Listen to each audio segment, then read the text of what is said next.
Well, thank you all for joining today. Today we're going to be talking about true ROI and the hidden inventory costs that sometimes come up in our business. So the goal of this is, of course, to build a purchasing system that doesn't hide the details and highlights them so that we can mitigate and improve our prep costs or our fees. So why is gross ROI so misleading? A lot of the calculators that we're going to use are going to consider some of like the main points. So buy cost, Amazon fees, sell price, prep fees, and inbound shipping. We'll talk briefly about which softwares don't actually include inbound shipping. But gross ROI doesn't talk about returns, the removal costs, the time associated with the removal order handling. And I'm a big one on saving time. Inadequate reimbursements, the edge case prep fees, and then of course low inventory fees. So not the highlight of this, but there'll be a testimonial being released later this week where a user was using Inventory Lab, but they don't include inbound shipping in their ROI calcs. So you can end up restocking some really low ASINs. Okay, so diving a little bit deeper into the hidden costs that are often ignored. Removal orders, we'll go pretty in depth on what the math looks like. So you have your COGS loss, the time associated with doing the assessment when it has been removed to you, the costs associated with damage and disposal, prepping and reshipping to Amazon, and then of course everything associated with eBay and handling your death pile. We'll go through how much inadequate reimbursements can affect your margins, such as like the sourcing costs from Amazon, right? 2 years ago, this wasn't an issue. And now that they project and assume sourcing costs, this can really eat into your margins if you don't have a good process for updating. Thirdly, we'll go through ASIN-specific prep. So I think a lot of us consider prep costs on the front end when we're doing our initial evaluation, but I'm not sure how many of us actually consider that when we go through our restocking process, especially for those that might require either like bubble wrap or oversized costs. And then finally, we'll talk a little bit about storage fees and low inventory fees. All right, so starting off with a poll, of course, who has a good process for determining their removal costs? Right, so A would be, I have no process. I'm just winging it and just removing everything. B, I have a rough idea, but nothing really formal. C, you're tracking the costs, you understand it. Or D, you have a detailed documented process and every decision is made with data. Let's see here. A, okay, perfect. Well, we'll have some good tips. B, all right, we'll have some good tips to save you guys at least a little bit of money and a little bit of headaches today then. Okay, yeah. All right, so removal order cost breakdown. So, of course, we have the removal fee. We have the time to inspect the item. You have the disposing, selling on eBay, and sending to Amazon. And a lot of time, and we'll do kind of like a breakdown on what that finishes out as. And then my favorite to talk about is the opportunity cost of a death pile that I think really sucks everyone's energy down. So if you go through the removal cost breakdown, I use three of like kind of like an arbitrary ASIN. So it sells for about $20 on Amazon. Here's the dimension. So it's really small. It's really light. If you do a removal fee back, it's about $1.04, so just over $3 for the 3 items. When you're receiving your removal orders, if you guys don't already do this, then maybe your time is a little bit less. But in theory, you should be taking a picture of the box, the labels that come with it, a picture of it in the box, and then going through an inspection process to see if it would be viable for reimbursement. All right, this might sound very arduous. We make about $9,000 a month back on false like removal orders and customers like swapping items. So for us, this is a really big deal, but it takes about 3 minutes per item. So kind of taking a look at like an assumed disposition assessment, we'll say 1 is disposed, 1 you're selling on eBay. So you're going to sell it at a bit of a discount. And then we'll send 1 back into Amazon. So including all of these prices, the total cost is about $3.62, 22 minutes, and we've recouped about $16. So when you finalize all this, you make about $33.70 an hour, which isn't bad. But I think for all of us, this is probably not where we want to spend our time. And I think all of us are hoping to make more than $33.70. So if you work with other warehouses, your cost on this is even going to be higher if you're not doing it yourself, because they're going to charge on a per unit basis. All right. Now we're going to go kind of towards like a little bit of a solution. So using the exact same ASIN, if we do liquidation, you pay a smaller fee. So instead of the $1.04, you only pay 25 cents for this specific one. So you technically pay 75 cents for the units to get liquidated. You get about $3 back because you get between 5 to 10% of the value. So you recoup about $2.25, but you don't have to spend any time on this process. This is what my team does for every item under $20. And we have a couple ASINs that if it's higher than this, we still liquidate it because we know most of the time that they are damaged and we're unable to get reimbursements. So that's just kind of like a quick, easy rule, saving you guys time. And I think the death pile really destroys energy and motivation when you look at it, and you never get to it. Okay. Inadequate reimbursements. And what I mean by this is Amazon is not reimbursing you for your actual sourcing cost. So I do want to preface this. I know some people just go ahead and take the CSV file, add 7.5%, import it, and just continue to like increase their sourcing costs every month. We don't do this. I have no reason to believe it, but I do believe that Amazon someday will come back and at least warn people against doing that for like falsifying submissions. So we only submit invoices when our sourcing cost is greater than their assumed amount, but we don't necessarily, of course, correct it if they think we paid $20 for it and we only paid 10. So I do want to preface this discussion is that everything that we do here is always like with like the integrity and making sure that we're just not being slighted with an incorrect sourcing cost. So first thing is we have to evaluate the sourcing costs. Is it accurate, or do we need to request an increase and submit an invoice? And what does your process look like? So when we first started this, we were doing it monthly because you can only update every 30 days. We've since switched this to weekly because it became so burdensome for one of our employees, every 4 Fridays. And we were selling stuff before we'd ever requested an increase sourcing costs, and we're having to submit cases. So I'll talk about that here when we get to point number 3. So the reimbursement costs will affect on if there's shortages on inbound, when you're reconciling discrepancies, and then filing certain claims. One of the benefits is Amazon still reimburses us as if you sold the item if it's customer damaged or like a switcheroo. But for all other returns, it's going to be based off of the sourcing cost. Outside of this, and more under the umbrella of inadequate reimbursements, just calling out that there's time and energy associated with discrepancies for items shipped to you, right? So you have to go back to like Home Depot for requesting credit, process of tracking, or just write-offs. For our team, anything under $10, we just go ahead and write off, right? Between my team going ahead and opening up a case, trying to track the credit, making sure that we reconcile it. If Home Depot shorts us $9, we just write it off for our account to handle.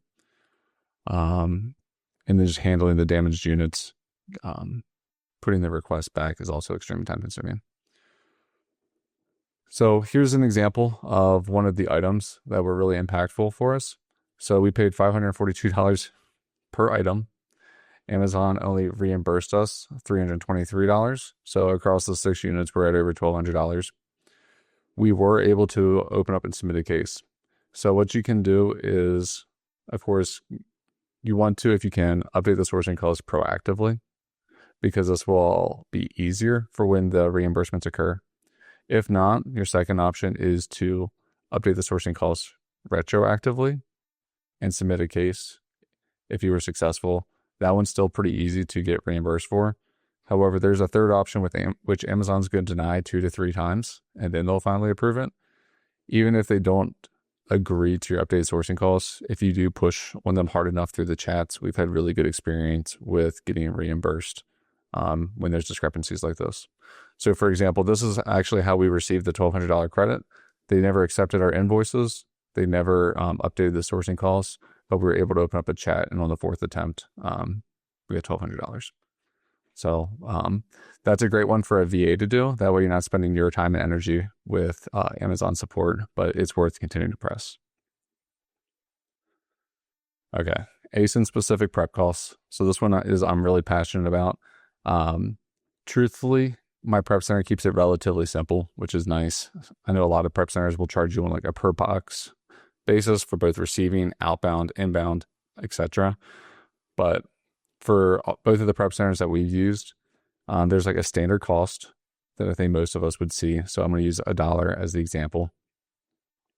But a lot of items may have an additional charge, specifically like oversize when you're bundling and bubble wrap. So I think a lot of us consider all of these prep costs when we initially order, but I'm going to assume that most of us don't consider these costs when we're doing our reordering. So what I mean is, if we have an item that is consistently, say, 17% ROI, we might be willing to reorder that. However, we might be missing that there's an additional $2 prep fee.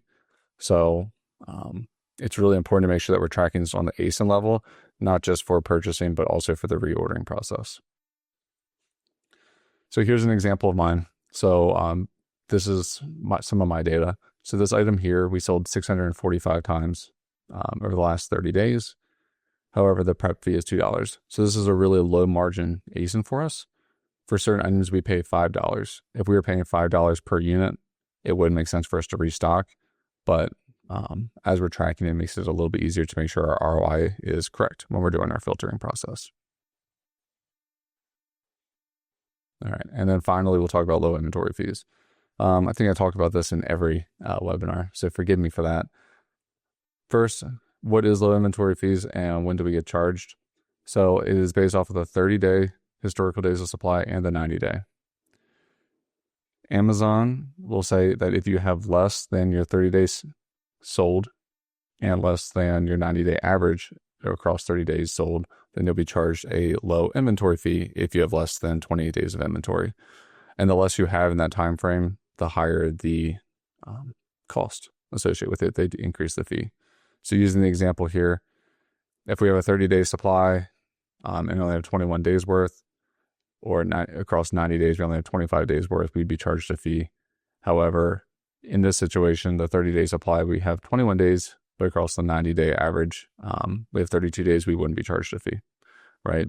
So I think this is actually a very fair policy of theirs. That way you don't get hit with like a really strict seasonal. So if you guys are doing like a seasonal item like Thanksgiving plates, as the example we used in the previous webinar, you'll likely never get hit with a low inventory fee because the 30-day would be so extreme compared to the 90-day. And then if you want to see where you can get your low inventory fees, there's a quick YouTube video that you guys can look back to find it. All right. So I think a lot of times people will talk about fees and we don't actually know what the impact is for like a given business. So I looked back at my numbers for all 4 of these and we'll give like a little bit of a perspective. You can, of course, do the calculations for your own business, but I think it kind of gives like a precedent for where it lands. All right, so removal fees and how did it affect my business in June? So we had a 4.8% return rate, which is relatively low for categories outside of grocery. Diving into it further, of the returns that we had, 66.5% had a disposition determined by Amazon as new. We had to remove 25%, and we ended up liquidating 8.5%. So that would be the items under $20. Between all of this, it ended up having a 0.26% margin impact on us, which correlates to almost 1.5% ROI, which again, doesn't sound massive, but when we go through all 4 of these, we'll see how it really adds up for when we go through like our restocking and purchasing. All right, so reimbursements and sourcing costs. So prefacing this, I have a guy that spends between 8 to 10 hours a week doing this. All right.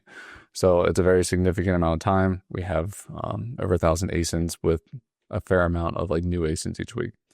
So we received 480 reimbursements last month. We were under reimbursed $422. Okay. So that's a lot of money, but it's less than $1 loss per reimbursement, which I think is very strong, all things considered. And a lot of this was saved through retroactive case submissions. So the $422 came to about a 0.05% margin loss, or like 0.27% ROI. So I think a lot of us that aren't cheating with a import CSV might be a little bit higher than this. If you're doing the import CSV, you're probably faring a little bit better than me. But all things considered, it affects ROI about 0.25%. All right, thirdly, so to clarify, I do consider all of the prep costs on a per ASIN basis. However, if I was not, that's what we're going to talk through on this slide. So taking a look at what my prep fees would be if I assumed a standard prep cost would be 2.62% of my total margin. So not too bad. The items that land in my standard prep cost is 69% of the product mix, and 31% of the product mix is outside of that. Of that 31%, we actually have items that are cheaper, where I pay about 25% less for prep. So those are great to have. However, you'll see how much the upper limit ones, the oversized items and bundles, end up affecting our overall margin. So assumed margin impact would be 2.62%. Actual prep costs ends up being 3.11%. So a half point margin starts to really add up and hurt. So it leads to almost a 3% ROI impact, right? So between the last three slides, we're already up to, I think, 4% ROI. That's kind of like hidden that we can't account for unless we're doing tracking on a per ASIN basis. And then finally, low inventory fees. So for us, it's relatively low. Almost all of our low inventory fees come from discontinued products. However, it did have a 0.06% margin impact. So for those of you who do like sales cycles and not as much replens based, this probably won't affect you as much because you're never going to have 90 days of inventory to compare to. However, if you're doing replens, and I want to specifically say grocery, your low inventory fees tend to be a higher amount because your volume is so high. So when I started looking into this shortly after low inventory fees came out, I had a buddy who was running about 110,000 a month in sales, and he was having anywhere between 1,200 to 1,500 a month in low inventory fees, right? So for him, it was 1.2% margin. All right. So inventory targets, you guys hear me always talk about 35 days of inventory, and then our lead time to even get that inventory into Amazon and available to be Prime eligible is about 24 days. All right. So for me, the total impact across all four of these is 0.86% margin and 5% ROI. All right. Again, 5% ROI doesn't sound like much until we get to the next slide and see where it lands. Okay. So I think all the time when we're sourcing, we say like 30% ROI is a common threshold that we consider. We know that we'll end up selling some at like a loss. However, my business, after all expenses land, we're at 17% net ROI. All right. Bookkeepers should be able to supply this with you. It's kind of like the same perception as net margin, but I think ROI is a little bit cleaner. So our minimum for purchasing is 30% ROI. A lot of expenses through the business bring it down to 17%. So if we were able to recapture 5% ROI, it would actually boost us from 17 to 22%, which leads to almost 30% more profit that could be hidden. All right, so 29% more profit from a 5% ROI improvement.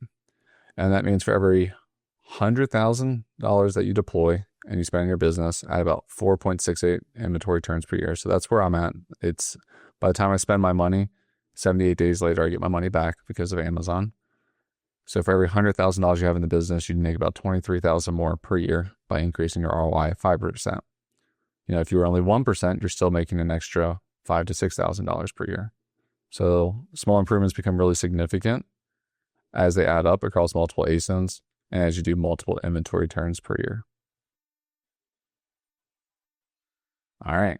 So I know I busted through a lot of numbers, which is why we do webinar recordings.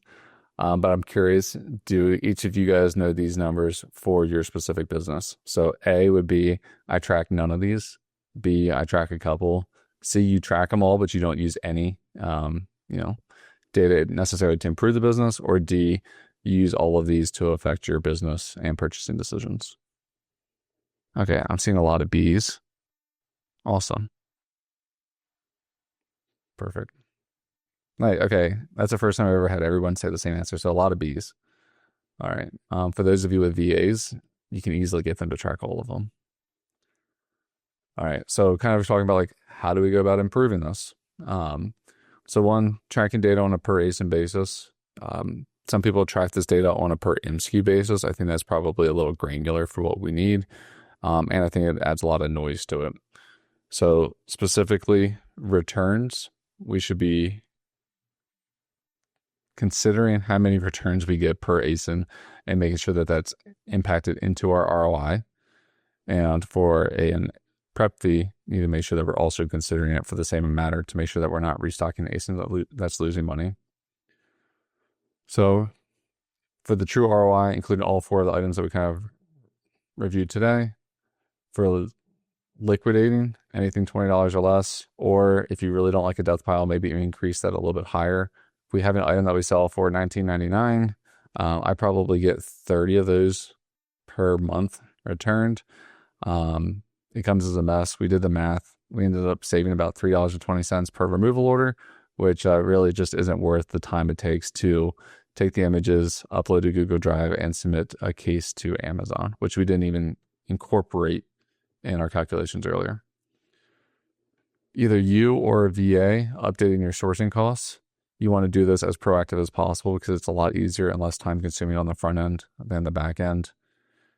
And then just like every webinar we talk about, having 35 days as your desired dates of inventory outside of Q4. So make sure that you're using realistic lead times to achieve this. All right. So where does Replen Pulse fit into it? I mean, just a quick down and dirty, we allow you to do ASIN-specific cost tracking on the cost side, the prep side, returns, and we bring all that back into the ROI. Here within the next 2 weeks, we'll also break out all of your disposition management for you to easily be able to see within the return column. So that way your ROI is as legitimate as possible. So if you're using other softwares that don't say include inbound shipping fees or customized prep fees, just know that those ROI calculations are going to be inaccurate. And then finally is just having the inventory targets built into each decision, specifically for those who have varying lead times. I know a couple of you do wholesale. Some of you get shipments within 3 or 4 days. Others of us wait 20 to 30 days. All right. So essentially the goal is to put all this data in once, know that it's going to improve the ROI calculations for every week moving forward. So this was a really quick webinar. I appreciate you guys attending. We'll go ahead and this video will be posted tomorrow on YouTube, and I'll throw it up in the Replen Pulse group. And then for those of you that joined late, in 2 weeks, we'll be going through how to validate a good distributor. What do we consider for it? Our process going through like keep a product finder and what we're telling our sources to like do to find the products. And then also our sourcing criteria. So we have 9 criteria that every ASIN must pass for us to purchase it. So perfect. I appreciate your all's time. Thanks, Matt. Appreciate Thanks. Thank you. Thanks, Matt. it. Have a good night.